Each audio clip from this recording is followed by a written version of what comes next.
Engineering skills and constructions. Monument provide an insight to the technology used for constructions. उस वक्त की जो monuments हैं आज भी हम अगर उसे देखते हैं तो हमें पता चलता है कि उस वक्त क्या टेक्नोलॉजी यूज़ की गई होगी कंस्ट्रक्शंस के लिए. Take something like a roof for example. We can make this by placing wooden beams or a slab of stone across four walls. आज के ज़माने में अगर हमें हमारे घर पे अपने रूफ टॉप जो हमारा है वो उसे बनवाना है तो हम क्या करते हैं, या जो इंजीनियर्स काम कर रहे होते हैं सिंपली वहाँ पर वुडन बीम्स लगाते हैं, देन उसके ऊपर स्लैब डाल देते हैं. मतलब जो सीमेंट का जो भी वो मिक्सचर तैयार करते हैं उस वुडन बीम्स के ऊपर डालते हैं, उसके बाद हमारा जो रूफ़ है वो तैयार हो जाता है. लेकिन यहाँ पर ये काफ़ी डिफ़िकल्ट हो जाता है जब एक बहुत बड़ा रूम बनाना हो और एक काफ़ी बड़ा सुपर स्ट्रक्चर खड़ा करना हो.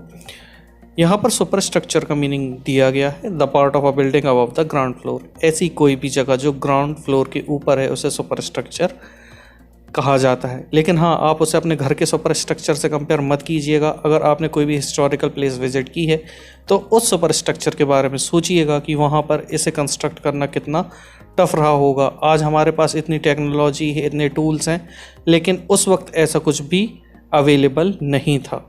इसीलिए it required more sophisticated skills. इसीलिए यहाँ पर बहुत ही ज़्यादा सोफेस्टिकेटेड स्किल्स की ज़रूरत पड़ती थी. Between 7th and 10th centuries architect started adding more rooms, doors, Windows to building. जो 7th century और 10th century के बीच की बिल्डिंग्स हैं, मॉन्यूमेंट्स हैं, वहाँ पर आर्किटेक्ट्स ने एक नया काम स्टार्ट किया था और वो ये था कि उन्होंने वहाँ पर और भी रूम और भी डोर्स और भी ज़्यादा विंडोज़ को ऐड करना शुरू कर दिया गया था. अब roof, doors and windows were still made by placing horizontal beam across two vertical columns.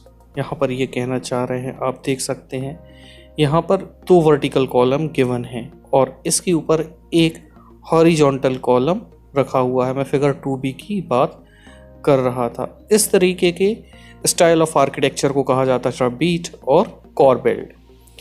Between 8th and 13th century, the trabete style was used in construction of temple, mosque, tombs and in building attached to the large steps wells. अभी जो मैंने आपको बताया था कि large step wells मतलब बहुत बड़े बड़े कुएं जिसमें हम पैदल नीचे भी उतर सकते थे, इसे बाउलीज भी कहा जाता था. और यहाँ पर जो भी आर्किटेक्चर यूज़ होता था इसे ट्रबीट स्टाइल कहा जाता था. फिगर 2a को आप देख सकते हैं, ये है कुव्वत उल इस्लाम मस्जिद जो कि दिल्ली में है. और फिगर 2b जिसमें मैं आपको बता चुका हूँ कि यहाँ पर कॉर्बेल टेक्निक यूज़ होती थी. ये दोनों सिमिलर हैं, लेकिन यहाँ पर जो फिगर 2b है उसे एक डायग्रामेटिकल फॉर्म में समझाया गया है. Temple construction in the early 11th century. यहाँ पर हम कुछ फिगर्स से, कुछ एग्जाम्पल के मीडियम से समझने वाले हैं कि जो टेम्पल्स का कंस्ट्रक्शन हुआ करता था नियरली 11th century, आखिर वो हुआ कैसे करता था. The Kandariya Mahadev temple dedicated to Shiva was constructed in 999 by the king Dhangadev of Chandel dynasty. यहाँ जो आपको फिगर 3a दिखाई दे रहा है ये खजुराहो की एक टेम्पल कंदारिया महादेव का है और यहाँ पर इसे बिल्ट करवाया था किंग धंगदेव ने और ये एक चंदेल डायनेस्टी के फेमस किंग थे. अब फिगर 3b आप देखिए, यहाँ पर जो आपको फिगर 3b दिख रहा है ये टेम्पल का प्लान है, या हमारी सिंपल भाषा में बोलें तो ये इस टेम्पल का मैप व्यू है.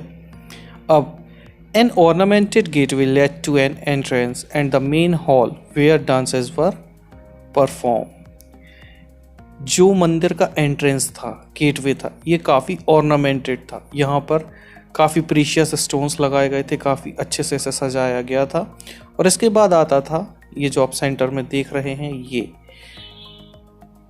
ये हॉल, इसे महामंडप भी कहा जाता था और यहीं पर डांस परफॉर्म किए जाते थे.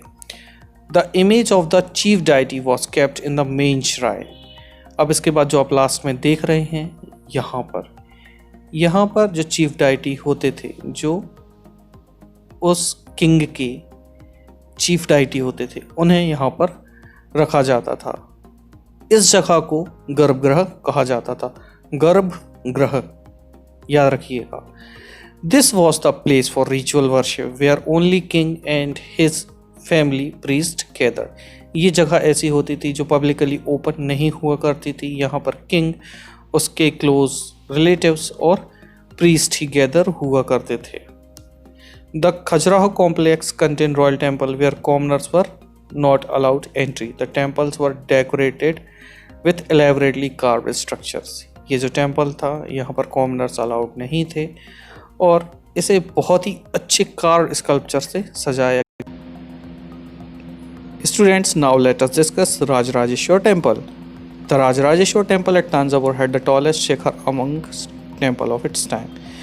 जो राजराजेश्वर टेम्पल है ये तांजावुर में है और इसका जो शिखर है, आप जो नॉर्मली टेम्पल हो सकते हैं आपने देखा होगा इसका शिखर जो है वो उन टेम्पल से ज़्यादा ऊंचा दिख रहा है। Construction it was not easy because there were no cranes in those times and the 90 stone for the top of the shikhar was too heavy to lift manually. आप ये जो टॉप पर देख रहे हैं ये एक शिखर है, इसका वेट अराउंड 90 टन्स है और उस वक्त कोई भी क्रेन होती नहीं थी, तो कितना टफ रहा होगा इसको वहाँ पर ले जाना। तो उस वक्त आर्किटेक्ट्स ने क्या किया होगा, चलिए आइए जानते हैं।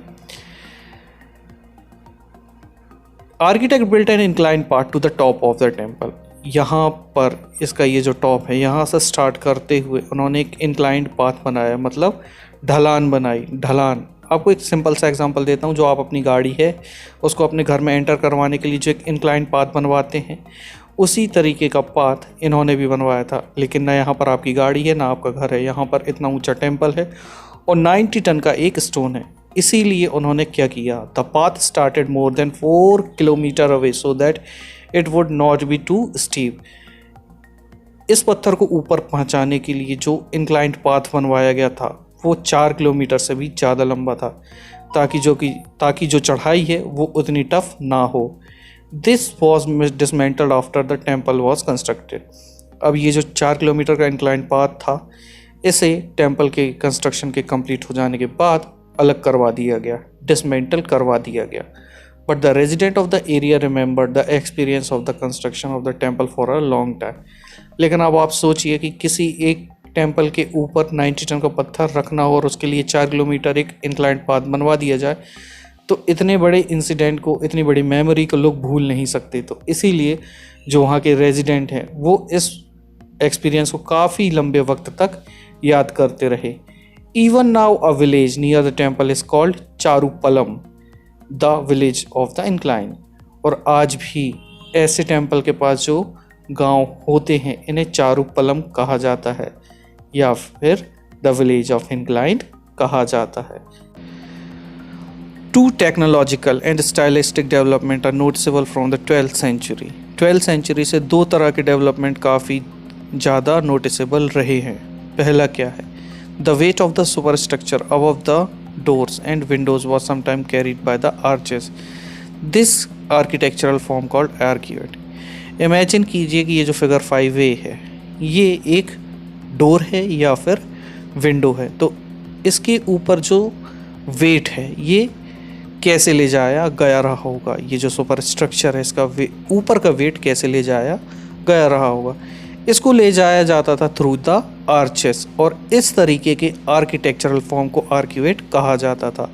यहाँ पर ये जो की स्टोन है ये वेट होता था और इसके राइट और लेफ्ट में जो आप वर्टिकल कॉलम्स देख रहे हैं ये इसके बेस के रूप में काम किया करते थे। They worked as a base for the super structure. Now coming to the second one, limestone cement was increasingly used in construction. This was very high quality cement. अब यहाँ पर limestone cement का यूज़ किया जाना शुरू किया जा चुका था। यहाँ पर स्टोन चिप्स को मिलाया जाता था जिससे वो काफ़ी हार्डन कंक्रीट में कन्वर्ट हो जाती थी और इसी वजह से बड़े बड़े स्ट्रक्चर्स का जो कंस्ट्रक्शन है वो काफ़ी इजी भी हो चुका था और फास्ट भी हो चुका था। यहाँ से आप फिगर 6 में देखिए, ये कहाँ गया here it is a painting from Akbarnama showing the construction of water gate at the Agra fort. Agra fort में एक वाटर गेट बनाया जा रहा है और ये उसकी एक पेंटिंग है।